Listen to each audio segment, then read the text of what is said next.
Well, hello, Richard Coates. I'm so happy to be talking to you in this episode that I am titling Prosocial Takes Roots on the Banks of the Thames.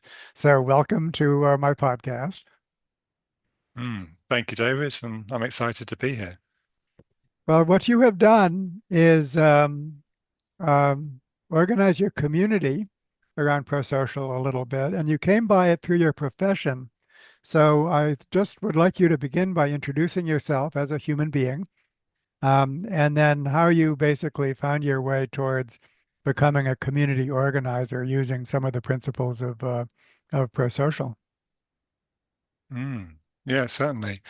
Yeah, and as you say, I am a human being. I see that as fundamental, and I've also come to learn of myself as a human being who's nested on many different scales. I am this collection of 70% water inside me as one aspect, and my water comes from the River Thames. So I am, 70% River Thames, That's a nice, and all of lovely the way other of putting it. organisms, all of the other organisms in me. And in this human being form, I'm also a father who loves going mountain biking and eating food with my children, and a husband and a son and professionally, as you said, an ACT therapist and a neuropsychologist with that, working with adults with brain injury, and also someone who lives in a community of about 4,000 people near the banks of the River Thames near Reading in the UK. And as a planetary being and as a creative expression of the universe on all of those Okay. levels. That's a beautiful way to begin. Please keep going. Yeah. Yeah. And I guess for me, my life changed through a walk along the River Thames as a neuropsychologist. We used to have departmental meetings before I joined the NHS team who would have PowerPoints for Christmas, going through different presentations. And one year the ex-head said, "Why are we doing this? Why don't we just go for a walk together?" And this started this tradition of walks, and I would go along every year, and it gave you a chance to catch up with people who maybe you only saw briefly the whole year. And one year we were walking along the River Thames near Reading, and one of my colleagues, he said to me, "You've really got to check out this guy called Russ Harris." Russ Harris is one of the lead trainers around acceptance and commitment therapy Yep. or ACT. He's such an accessible way to get into it in a fun, creative way. I didn't do anything for about 8 years. I was in the NHS. There was no real budget for training. It was only when I left and I started private practice, I had my own funds to do some training. I did some online training with Russ, and straight away I connected with ACT. I was enthused, I was inspired, I felt creative, and it changed my professional life, but also my personal life as well, how I show up in my family, in my community, and in the world. Well, let's introduce ACT, Richard, to an audience. Some of our audience members will know all about it. Um, Steve Hayes himself Mm. might be listening to this podcast, or Russ Harris. But please introduce what is ACT to our diverse audience. Mm. Yeah, it comes from the behavioral family and can be described as contextual behavioral science. And it has that behavioral background, but it also has mindfulness processes that have been brought into it and values connection with what matters to you, particularly through the influence of Kelly Wilson, who read Viktor Frankl's book, Man's Search for Meaning, and saw the importance of meaning and values into motivating and helping human beings, endure suffering and survive and thrive. So that's a kind of very brief background. As you said, Steve Hayes was, yeah, kind of co-originator with Kelly and with Kirk Strosahl, and yeah, it was something I didn't come across in my clinical psychology or neuropsychology training. It was something I came into afterwards, and as yeah, completely, yeah. I just really connect with it, connecting with what matters to me, Yeah. And then being able to, yeah, be able to hold and navigate all the difficult stuff that shows up as a human being with our thoughts, our feelings, and still move towards what matters. So it's, yeah, that's a brief synopsis of it. And I like to test everything out myself. I felt it works with me, and so I feel confidence then to share it with others and Yeah, let share it me add widely in my the my world. element to it because in Mm, evolutionary terms, it can be seen as therapy in general can be seen as a form of conscious evolution, basically, mm, typically applied at the individual level. It's not described that way usually, but it should be. And so basically what ACT does, acceptance and commitment training or therapy, and let's just actually slow down to spend a little time on this, the distinction between training and therapy. So mm, therapy, you're said to need therapy if you're highly distressed, but anyone can benefit from a trainer. Even elite athletes benefit from trainers. And so no matter where you are on the bell curve of how well you're flourishing, these principles apply across the whole scale. So isn't that nice to know, basically? Therapy and mm. training. Yeah, That's the T. And yeah. um, and acceptance and commitment, not to take too deep a dive, is that one of the things it notes is that from my evolutionary perspective is that evolution doesn't make everything nice. I mean, we're Mm, shaped by evolutionary forces. B.F. Skinner called it selection by consequences. But those mm, selection forces often what they cause us to do is behave in ways that are adaptive in a very limited sense, but not in a way that leads to either our own long-term well-being or anybody else's.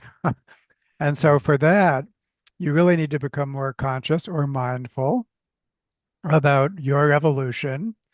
And you need to accept the fact that evolution has pushed you in directions that are not helpful. And then you need to commit to working around those obstacles in order to reach your valued goals. So the key words of acceptance and commitment therapy training are all about that. A managed form of personal evolution. And then if it works for individuals, please let it work for groups. And so these ideas, which develop mostly in the context of individual therapy and training, all of a sudden become just hugely beneficial to groups, and not just small groups like the communities that we'll be discussing, but cities, the planet, back mm, to back to the way you introduced yourself. And mm. so this is the importance of that three-letter acronym ACT ACT is Mm. there's a lot behind Yeah, that concept. And with that, let's continue with your story. yeah. And I just want to like share one very personal, like concrete example of the difference that ACT has made with how I show up as a father and yeah, a member of the family. My family, my wife, and my youngest daughter love roller coasters, love going to theme parks. And I am, yeah, scared of heights. Yeah, my mind, imagines all of the things that could happen to me. And so I have found ACT very helpful for being in a queue for the roller coaster where you're waiting. You can see everyone in front of you going upside down. My mind is imagining I'm going to fall out, I'm going to die. And those moments when they stop the ride as well because there's a problem, then they say they fixed it, and you're the next people who are going to be the guinea pigs to get on and try it. So I'm able to kind of notice all of these thoughts. I'm going to die, imagining falling out, noticing my heart racing, feeling warm and sweaty. And I notice what is important, to me in that moment, that it's important for me to be connecting with my family, doing something as a family together. Whereas, that away move for me would be to sit out, to not go on the roller coaster, to not be part of the family, to not go at all. And I've been on all of the biggest roller coasters, with my family. And that's still, Did you ever learn to enjoy it? yes, yeah. Once I'm Okay. on it, then I do enjoy that, that speed and that thrill and that being upside down and not knowing what's going on. And also it doesn't last, it's, I've done it, the year before, and then I turn up. And then they've built a new roller coaster. So there's a new thing for my brain to be fearful of, and I have to use those ACT processes again. So, and that is the thing about ACT. It's an ongoing commitment to move in the direction of values-based behavior. It's not, you've done it once, you're sorted, Yeah. you've got to Yeah. keep practicing it. I think that is something that's a very general message there, that this is a continuous process. Evolution Mm, is a mm, continuous process. mm. Also, I have to confess that I am not as advanced in my ACT training as you are.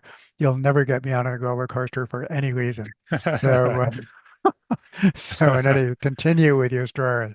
Yeah. So I guess that's how I notice, one example really. But for me, I guess it's if you'd have seen the me that I was before ACT in the NHS, I would just do my job really. I do well with it. I get on well with the clients and family members I was working with.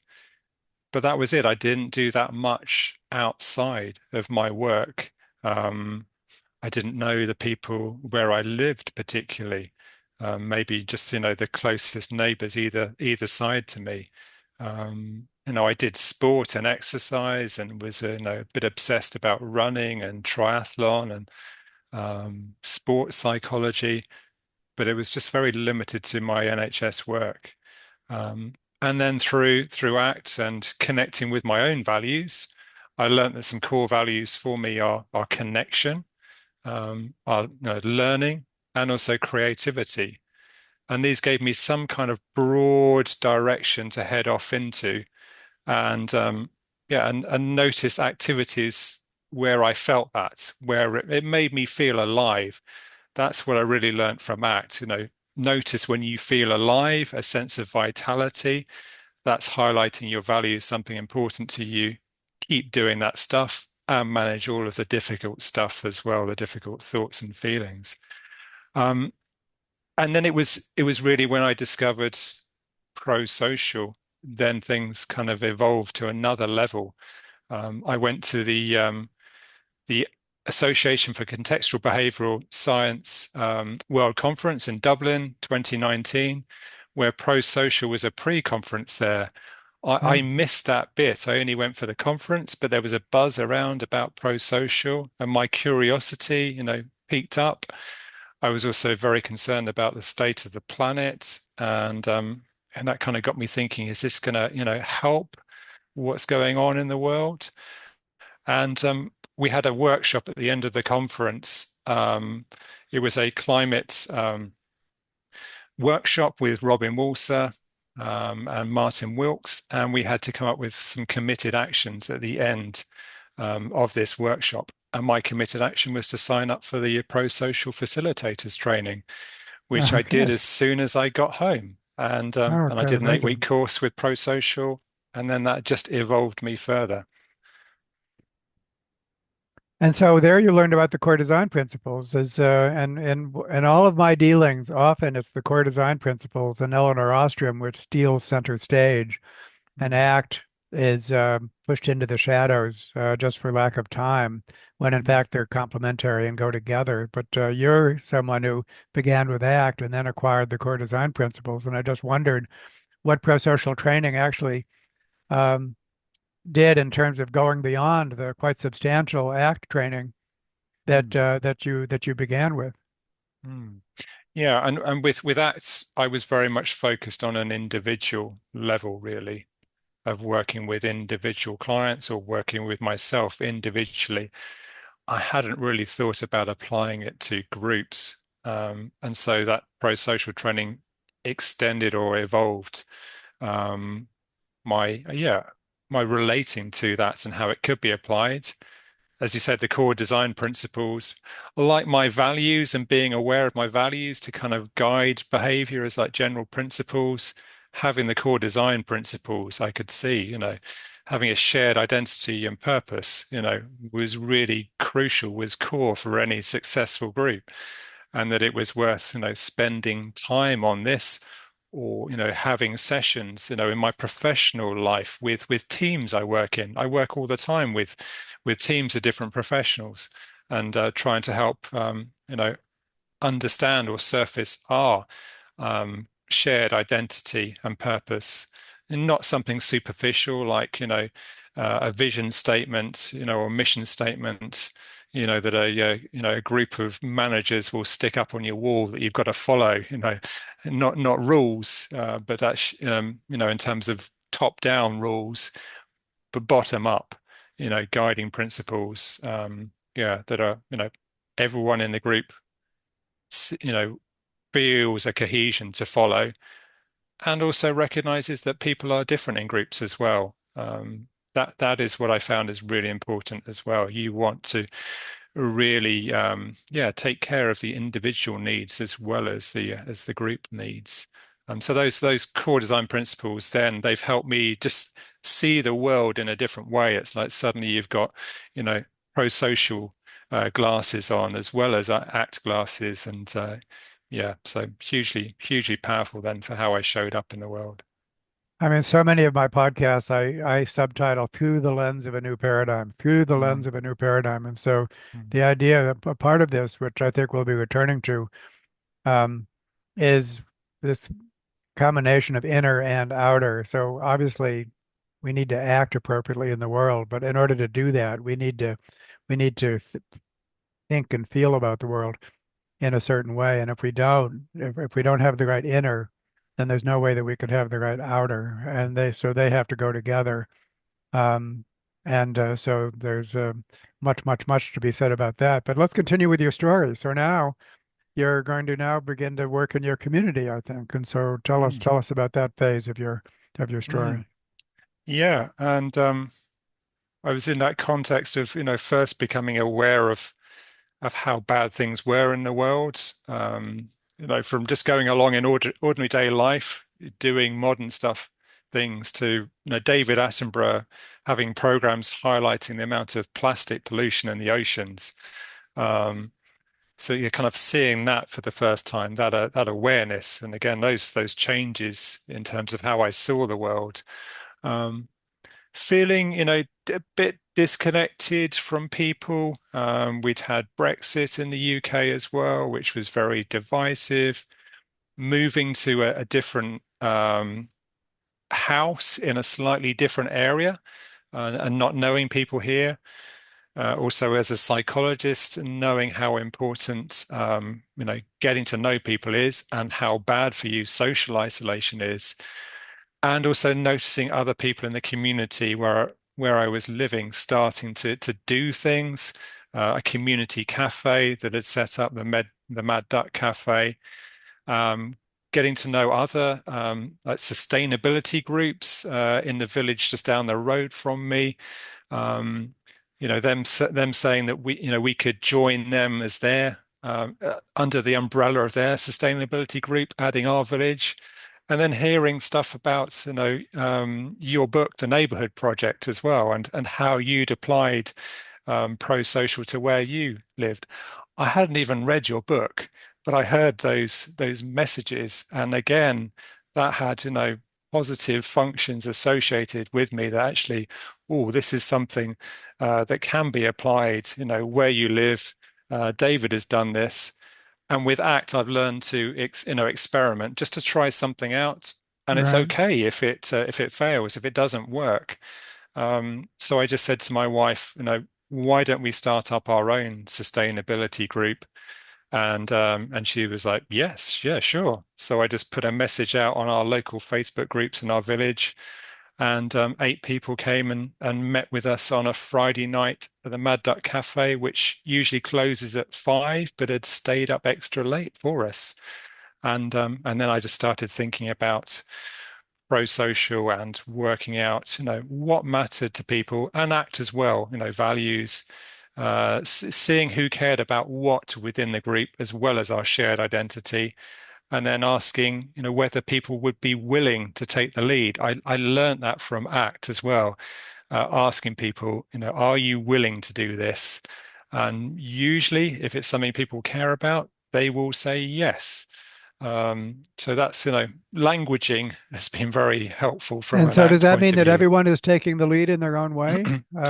Yes. So that there has to be some kind of division of labor there. You know, you do this, I'll do that. So a little bit more Yes.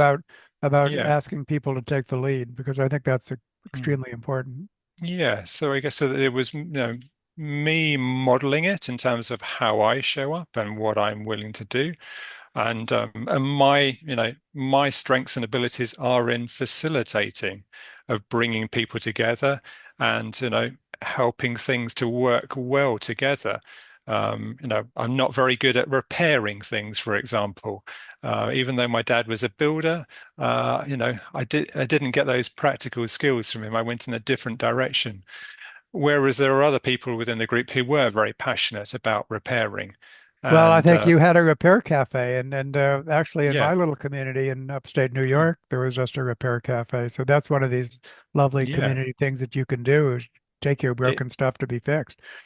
And exactly. And we've been having a repair cafe on the second Saturday of the month for 4 years now at the Mad Duck Cafe. And it's, it just brings, vitality to people. As well as stuff being repaired, the team of volunteers are mostly retired, have really good practical skills that they can now put to use again. The cafe love it. They say it's, their best day of the month. It brings in extra business for them. There is this, equitable benefit really, and yeah, minimal costs for people. no, this is the kind of thing that could be done. I mean, it's Mm, like stone soup, you know, the old story about mm, stone soup. mm, Um, yeah, it's just a win-win, and brings up the yes. concept of multiple forms of capital. Mm, Um, Money is not the only form of capital, my friends. I mean, there's so mm, many other things we can trade, and material things, psychological things, and so to be thinking in terms of multiple forms of capital, which was the way all society worked mm. prior to the advent of money. Yeah, So yeah, yeah. rebuilding And that that's, kind of economy. yeah. I have a podcast that I'll provide a link to with a gentleman named Will Ruddick who's operates out of Africa that sets up these grassroots economies, and actually Mm, something you might think about actually mm. in Yeah, terms of I've watched the interview with Real. yeah, Yeah, yeah. So absolutely. anyhow, and that's Yeah. spreading worldwide. Anyhow, continue. Yeah, So yeah, and those multiple forms of capital have been really powerful again in terms of how I see things. Um, I, as I'm chairing the meeting, I've changed, the old sort of rules about how you do things. People in the group were saying, or some people were, that we need to have finances first, on the agenda, so we know how much money we've got to spend things. Whereas I wanted to move away from that, money is the only form of capital. To some people's kind of bizarre amusement, I moved it to the end. So it's not the focus. And I also, started to talk about, social capital as well. In our group, people are volunteering their time. We did not get paid for it. And I said to them, if we looked at our social capital bank balance, we would be millionaires. Um, there's so much time that people put in without being paid, and that is our biggest asset as a group. And people responded well to that. And yeah, that's something I wouldn't have seen a few years ago without, my awareness of multiple forms of capital and seeing the world differently now. so what are some of the things you've done which have been no doubt Mm. nominated and carried out by these members? Yeah, yeah. How did the group develop? Yeah, so another thing it's really hard to kind of find some land to do something because someone else already, owns it, in the UK in particular. And we were wanting to kind of grow local organic food as one idea. We have allotments here which, have a long tradition in the UK, as a piece of land that people can have to do something on. A bit of an appeasement after enclosure. Um, but it's yeah, that is a powerful part of the community. And again, thinking with a pro-social lens in, I wanted, and the group wanted to do something different. Most people on allotments where I live and in other places look after the allotment as an individual, maybe as a couple, but it's very rare for people to do it as a group. And we decided that we were going to do it as a group and soon learnt that it's a lot more fun when you do it as a group. It's a lot easier work because there's a lot of work involved in having an allotment. And then we started this regular pattern of meeting on a Sunday morning. We would go down to the allotment and we started with one allotment. We did a great job with it. We enjoyed it. We got food for ourselves. So the allotment is like a garden, and in your It's case, like it's a yes, community garden. yes, a community garden where we plant and grow food and then benefit from it ourselves as people growing there. But we also had a very small grant that we were aware of, just for £150 from the Soil Association, who are into organic growing. And one of the conditions of the grant was that you had to put on a community meal or a community lunch. And so we started doing that, and that became a real pro-social initiative. We hadn't done this before. My wife found a giant gazebo, like a big tent that was on a free site up the road, which we were able to use for shelter for the event. A couple of people had these heated silver food dishes that they'd used for their silver wedding anniversary and hadn't used it since. So they got these, big four dishes out and heating devices. And then, people were great at cooking different recipes. And so it all came together that we had this community lunch on the side in a kind of like a meeting area in the allotments that first year and just invited local people. And we had allotment holders came along. There was one man who said he'd sat in this very spot and thought for 20 years this would be a great place to have a get together. And then we were doing this. And we had people who didn't, who'd lived in the village for 20 years, only knew maybe two people either side of them. That was it. And we had this wonderful meal together, and everyone, enjoyed it. We had a few people who weren't happy about it on the allotment. They were worried about strangers coming in and people potentially stealing their stuff.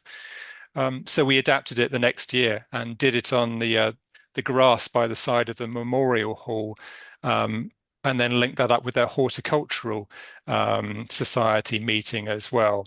And then we've been doing that for the last 3 years alongside the memorial hall. Each year, about 60 people turn up, and people start conversations, get to know each other. We've had people who are school governors for a local primary school who've said, we talk to the children. They'd like to do something to improve the situation for wildlife locally. They'd like to make some bird boxes, but we don't have the skills. We don't know how to make bird boxes. And then I was able to say, well, we have the repair cafe and people with lots of practical skills. And then they come together and done projects working with children. And bird boxes have gone up in their school. So it's really a place where people can gather, come together, and all kinds of things emerge and relationships develop over time. So that's one really lovely example. And I So the core group, does the core group grown? I see this wonderful expansion, and I'm going to also ask you about challenges because I know that mm, this can mm, be very challenging. It's not just like a burst of energy and mm, and so on. Um, so you began with a core group, and now they're doing all this stuff, and many more people are coming in. You took 60 people and so on. Does the core group increase? I mean, do these people that are coming, do they identify with prosocial? I mean, do they have a strong sense of identity and purpose? Is there any kind of expanding structure, I guess is what I'm asking, in mm, order to accommodate the expanding participation? mm. Um, uh, so how do you handle expansion? It's the best problem to Yeah. have, Yes. but it is a problem. Yes, it is. It is a problem, or it can be a problem. We have 13 people on the core committee now, and Do they it rotate, became if I might, forgive me for butting in, but Does that rotate, or do most people stay on for a long time? Most people stay on for a long time, but some people have dropped off along the way, as you know, as they have lost interest, or maybe it was filling a need during a certain time that is no longer anymore. Um, but there are people who have been there the whole time, right since the start, and um, and people who have, who have been there maybe a bit more in the background, and then have, stepped into more, um, yeah, I'm just trying to think of the word. I guess more step more to the front, I guess, in terms of the position Yeah. that they're in. And to start off with, I didn't share explicitly about prosocial. It was more the framework in my head and me sort of demonstrating that, modeling it, that being implicit, reinforcing certain things, using certain language to reinforce things. And then it was only when you came to the UK as part of your tour with the Royal Society of Arts, you came and Right. So I joined made a us, visit. and So let yeah, the audience know I was there in yeah, person. It was wonderful. Yeah. yeah, So that was then that you began to just share the principles yes. explicitly. Yes, yeah. And in particular, I focused on, called design principle one, that shared interest and purpose. And we've had sessions where we have been using post-it notes to kind of write down what is important to us, what matters to us. Yeah. We've got photos of these now. We take them along to different events. When we're at our community lunch, you can see, our values on that board, as well as all the pictures of us doing stuff and Yeah. awards. Um, and being able to talk with people about other aspects as well, just getting recognition, having a couple of awards, winning community group of the year in 2022 for the county that I'm in, or Okay. or just recently being nominated for a Make a Difference award with the local BBC radio station, BBC Radio Berkshire. So that there is that reinforcing of helpful behaviours, Totally. Nothing to which be. is no, Yeah. and we can celebrate that together as a group. So that that is that is something that I've talked about. I've also talked about core design principle seven, that need for autonomy within the group to self-govern and not be dictated by other people. We've been exploring having a community orchard here in the village, and at the time when you had visited, we'd decided to say no to a particular location because we felt we were being dictated to by the person who owned the land, that we weren't autonomous in our decision. And I was able to highlight that to the group as well. These principles have been very helpful to have that discussion, make sense of things with people. And also, not everyone in the group is as passionate about pro-social as me, so it's having that as okay as well. There are some people who can particularly see it. Other people, who just more enjoy doing what they're doing. Yeah. Let But me I unpack can some of hold these. that and Yeah. Let me unpack some of these things, Richard. There's two or three things that you brought up that I want to to emphasize. One is like variation in how passionate people are, mm, um, as a fine thing. And when we focus on the second core design principle, basically benefits proportional to cost. mm, So what that's saying is it's not sustainable for some members to do all the work and for others to get mm, the benefits. There must be some sense in what you get from the group is proportional to what you give. But that said, members of any group are going to vary a lot on how much they're prepared to give and how much they're mm, expecting to get. And so rather than anything rigid like, even workloads or anything like that, instead what there has to be is a conversation with every member just so that it's understood what the expectations are. And so against that background, if someone says, well, I'm really busy, I can only, do so much, then that's fine. We understand that. And that allows for appropriate participation, which is not cheating or free riding mm, or anything like that. And typically, what you have in groups, including yours, is one person who's just like over the moon passionate about about it. This is just so much what they want to do. And in Norway, they even have a word for it, Ensfelt, which I can't pronounce correctly, but it means fiery soul. It's the mm, fiery soul that just wants this to happen. And so they're willing basically to be the spark plug. And every spark plug needs an engine, and every engine needs a spark plug. So there is a role for like leadership of that sort. mm, And I think that's one thing that you drew attention to. Of course, you're obviously that fiery soul. mm, But although having said that, for long-term uh, longevity, it's necessary to be able to go beyond that because if anything happens to you, mm, um, then the whole enterprise needs to continue. So I think there is a mm, um, yeah. bit of a tension there. Let me have you comment on Mm, that, and then mm. I have two more major points I want to make. Yeah, I have come to see myself as the yeah, the fiery soul, and I have got lots of, helpful engines around me.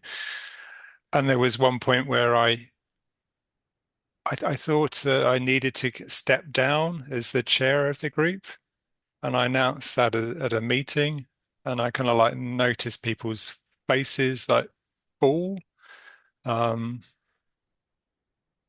and then afterwards, people approached me and kind of, wanted to know what they could do to help.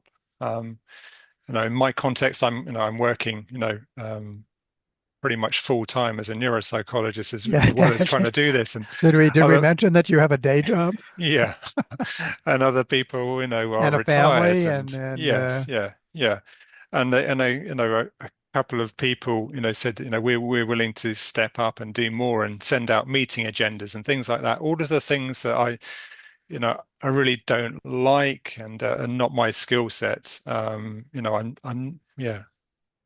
not hugely organized, unless it's something I really care about. And so they offered to kind of, to do this, and they were okay with that. I guess, it was equitable that hopefully they saw the value that I was bringing, okay, so they took a and load. and they were able to take, They they were took some able of the to load take a off their load. shoulders. Yes, yeah, they Okay, were that's more in a awesome. position to do that. Yeah. And then that helped, further develop them as a person. I've learned, leadership is not just stepping forwards, it's stepping back as well, and Yeah. allowing other people's potential to come through, to shine through. And through doing that, I've seen that. And you said, it's there can be that fragility if you are reliant on one person. I also heard from someone else, if you go away, on holiday, for example, for a period of time, and the group continues to function really well without you, that's a good sign of leadership. Yeah. And I know I could walk away from the group now, and they would be absolutely fine without me. Oh, that's the important thing. That's the, Yeah, you know, they would, they would, they would thrive. yeah. Yeah, Yeah. they In continue this to do kind of well. leadership, the highest aspiration is if I would disappear and no one would notice, that's what I'm working towards. Mm, To have created something that doesn't rely on you is yeah. is the real goal. Awesome. Well, now let me introduce the next major topic, which you've already covered, but I just wanted to uh, generalize it. And I often say myself that we need to function in two capacities. Number one, as designers of whole systems, and number two, as participants in the systems that we design. And so I think that you illustrate this. You get the big picture. And so when you set this up, then you're um, and not only do you get the big picture, but you're highly motivated by it. And when you Mm, talk about what you know what ACT did to you, first of all, what it did was internal. You began to think about the world in a different way, and then in the second place, it was enormously motivating empowering. So to actually to actually be in the position of designer of the whole system is amazingly motivating and capacitating. At the same time, when you get something started, as you said, you didn't, that's not what you shared at the beginning. What you did was you created, and I've done this myself, created a social environment, and then people walk into it and they thrive because it's an optimal social environment. And you didn't tell them about any of the principles, none.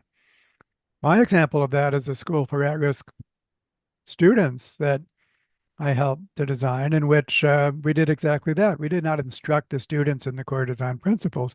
We provided this benign social environment. They came in and they opened up and they thrived. Even the teachers didn't understand. I mean, we attempted to instruct the teachers in the core design principles, but as you might imagine, you don't just soak it up at the very first instant. Um, it takes um, it takes time. So on the one hand, we have the paradox that you can actually do this um, without the big theoretical picture, which is wonderful to know. And at the same time, you can do it even better if people do have the theoretical um, big, big picture. And then, so the long-term objective, I think, is to not only create the social environment, but also to create the inner transformation that comes from understanding the principles, both ACT and CDPs. And so there I've kind of showcased all of this. If you could maybe respond, I'll get on to my next Mm. major point. Yeah, very much so. And yeah, I do like that opportunity when I can be explicit, bring people into the design process. Um, yeah, I've done that, but both in the community, my non-neuropsychology world, and in the neuropsychology world as well. And I've seen the benefits from that in my neuropsychology world. There was a special interest group for people with balance and dizziness problems after brain injury called vestibular difficulties. And this had a special interest group that was just limping along a little bit. There were a few people who turn up to the meetings. There was one person who was having to carry it all. So the core design principles weren't in action, and they got to know me through my work with ACTS, benefiting a client, and I suggested bringing a prosocial process to this special interest group. And we met online. There were probably about 20 people online from different disciplines, speech and language therapists, occupational therapists, physiotherapists, medical doctors, behavioral optometrists, all different disciplines, because we were representing that holistic approach. We knew that's what benefited the people we were working with. And so I used the Miro whiteboard, introduced them to Prosocial. Eleanor Ostrom, as usual, no one had ever heard of her. Introduced the ACT matrix, and what really showed me that people got it is that as people can have links to the Miro whiteboard, they can add their own post-it notes. I hadn't even finished my presentation where an occupational therapist was starting to organize some of what people had said mattered to them into themes. And suddenly we could see these themes about education and research. They had got it straight away. And then from that limping along, one person doing it all, we have now got a structure of, different leads for different aspects for education, for research, new ideas emerging, bringing in patients. We have, online meetings where maybe 50 or 60 people attend regularly now. And no, we're connecting more and more people. There's a core team. We meet up. We all still feel passionate about it. We can talk about the core design principles. And so it has just really taken off just by making it visible to people and bringing them into the explicit design process. Yeah, and we have our colleague Jim Lemon, who has a similar Mm, experience with the NHS with his pediatric uh, teams, and I'll be doing a podcast with Jim. Again, something which goes viral in a sense, but it's also more complex than that. And so I have a failure story I want to share mm, on this point, and of course the correct attitude towards failure is to think of it as the leading edge of mm, adaptive evolution. mm, And nothing is more instructive than a failure. And so in this case, it was with the Association for Contextual Behavioral Science. This is the main society for ACT, and it includes over 10,000 people worldwide. It's That's how big the movement is, even though no one knows about it outside their circle, like Eleanor Ostrom. I mean, even more so when I all the time I give talks and I say, "Who else heard of Eleanor Ostrom?" And I get maybe 15% of the audience raising their hand, maximum 40 or 50 percent, depending on the audience. So who else heard of Stephen C. Hayes? Nobody. mm, Nobody. This is the archipelago phenomenon of many islands of thought and practice. Um, and so, but here we are, ACBS, we're at the epicenter here, and they have these special interest groups, SIGs that you just referred to, including an EvoSci special interest groups based on all the activity that Steve and I and many others have done. So there is a group within ACBS that gets this, and they formed a special interest group. So surely this group should be working well, shouldn't it? Well, the answer is absolutely not, because everyone's busy doing other stuff. I mean, this has not become any kind of a locus of action or anything like it. It's a dead group. It exists in name only. And so we decided to do something about that. And so for a period of several months, we called it a sprint group at the time. And the concept of a sprint group is still very important. Tony Biglin, who is a member of our group, does something similar, which what he calls action group. It's basically a group that forms for a very concrete purpose and with an objective and a deadline and so on. And basically you're supposed to do that thing and then call it a day and move on to the next job. And so we got the people who were interested, and there were a good 30 of them, to commit to a period of time. It was 10 weeks or something like that, where we would meet weekly and we would do this and that. And we built in the core design principles and so on. So let's get going with this sprint. And of course, the concept of a sprint is well known in the business um, in the um, in the business world. And it was just amazing. The whole thing was like popping the cork off of a bottle of champagne. This group just sprang to life, and we developed all kinds of ideas and objectives for what we were going to do, this and that and the other. And then it went limp. mm, It went limp just as it sprang to life when we um, became a little bit exhausted by it, and then that didn't turn out, and so on. And so it's so fascinating to think about that kind of experience, working so well, and at the same time um, failing mm, to work. And so there's so many lessons to be um, to be had there. Well, I have my final big comment concerns the eighth core design principles, which is appropriate relations with other groups. And so even if your group is working well, in part by providing autonomy for its members, so there's within group autonomy, that's important. But then there's between group autonomy, the relationship between these new social entities that have formed with strong sense of purpose is now existing in a much, much larger ecosystem that is multi-level. And at the smaller scales, it would be like, your local governments and all the other organizations that you interact with and that you've already mentioned.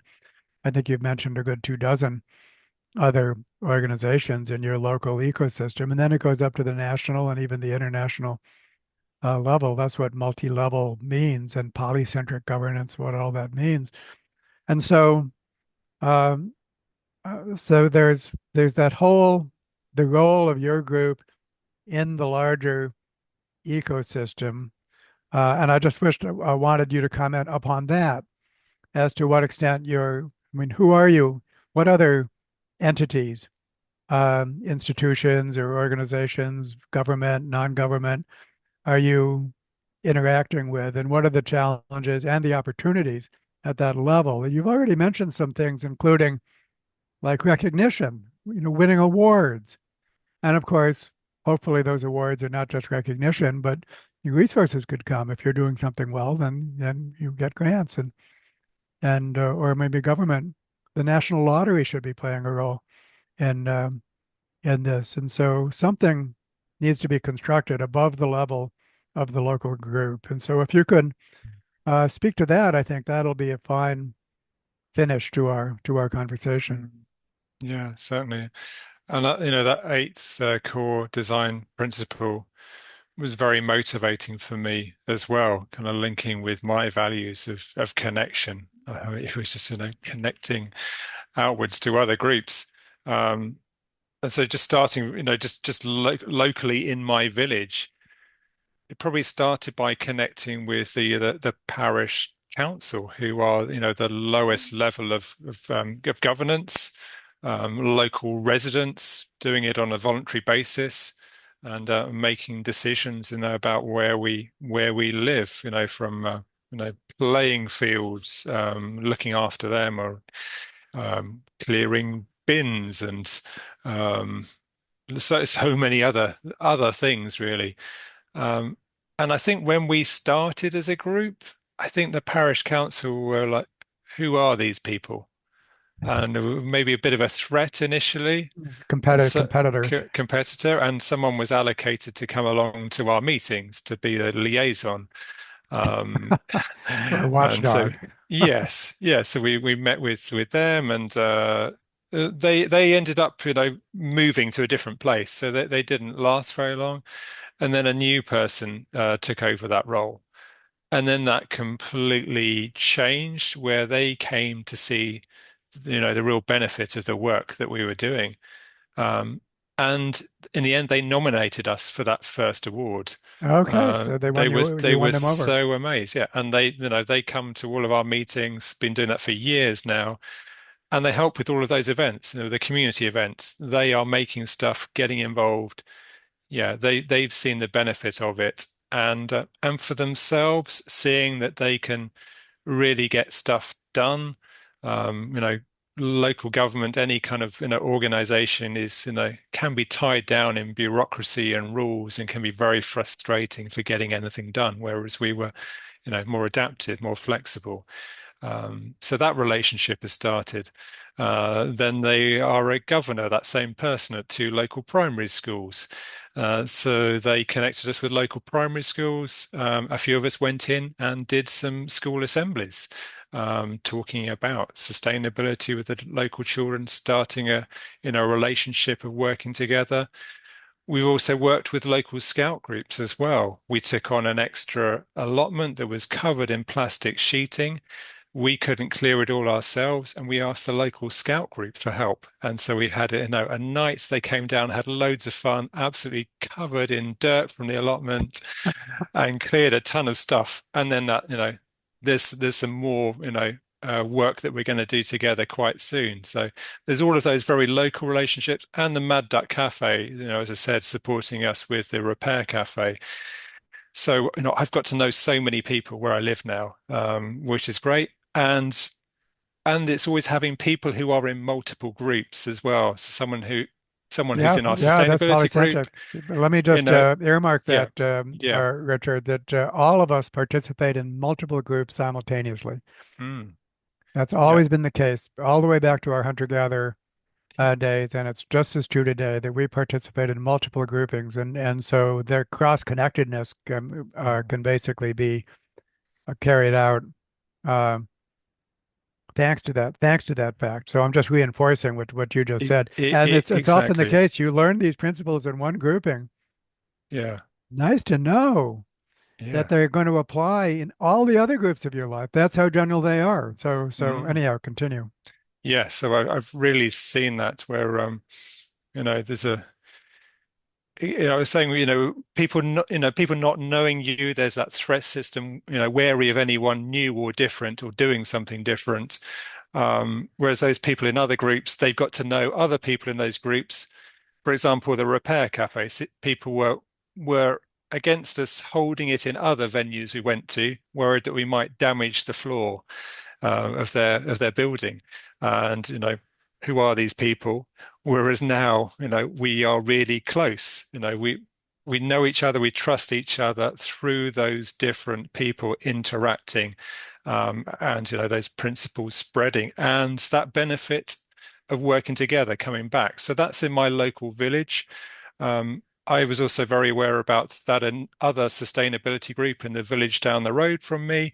So when you came to visit us, I invited the two the two joint chairs from that meeting to come and join us. I shared information about Prosocial with them afterwards.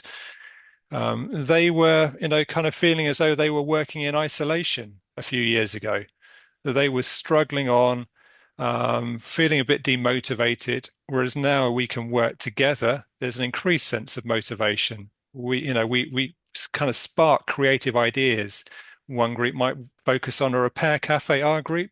The other group don't need to do that. They can do something different. They do film Yeah. nights, for example, Okay. which works out. Mhm. And then also just I mapped out kind of all the different groups in my place by the River Thames.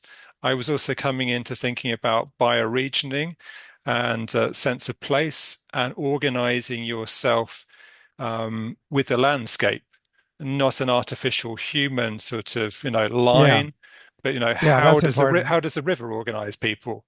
And looking upriver and downriver, all the different groups, who are people doing great work, and what would come about by connecting us. So I connected with someone in Reading who you have met with me, Natalie Gampat Singh, who does incredible nature connection work with children in urban deprived spaces. Introduced her to Prosocial as well, um, and um, and so many other different groups and people in the regenerative estate over the river from me who I didn't know, people up in Oxford, and now this bioregional group.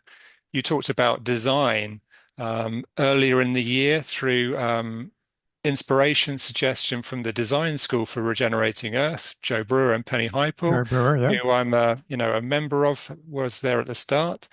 They suggested we organize design immersions to help bring people together.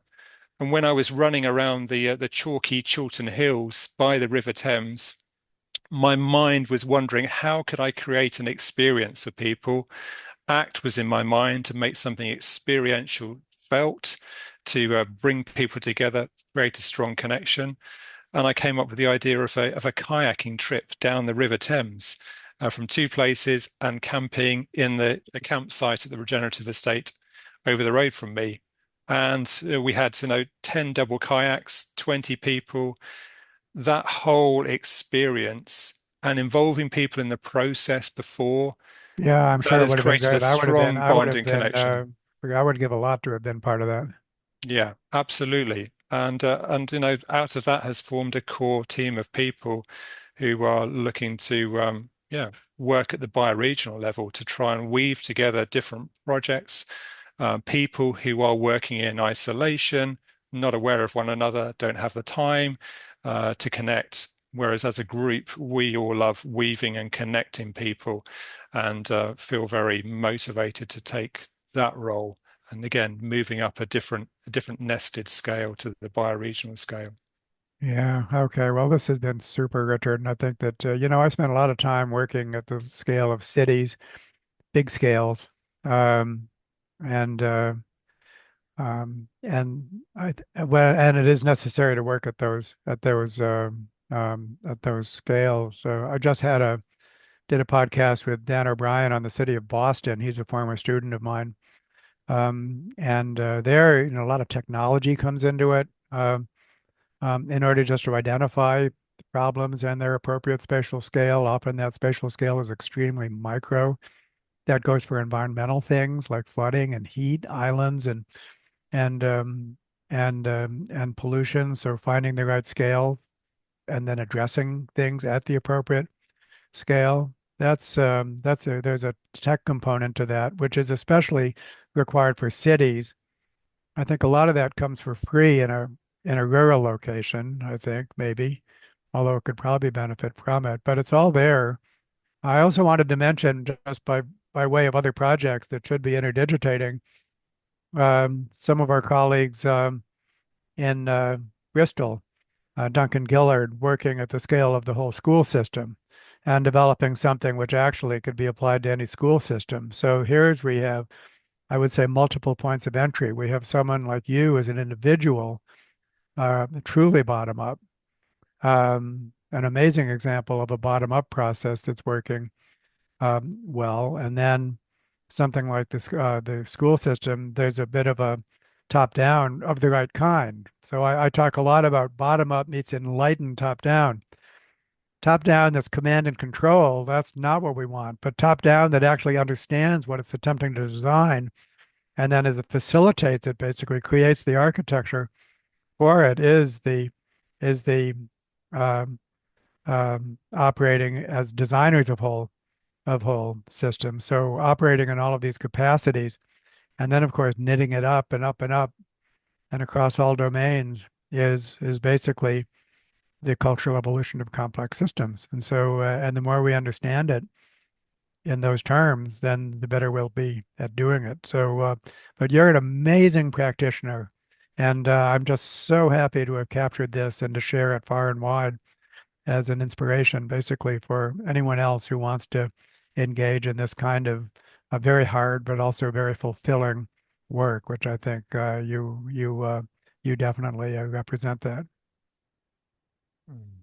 Yeah, thank you so much. And I just remember when I thought I wasn't doing very much on the prosocial course. People seem to be doing all kinds of incredible stuff, and I didn't know where to start.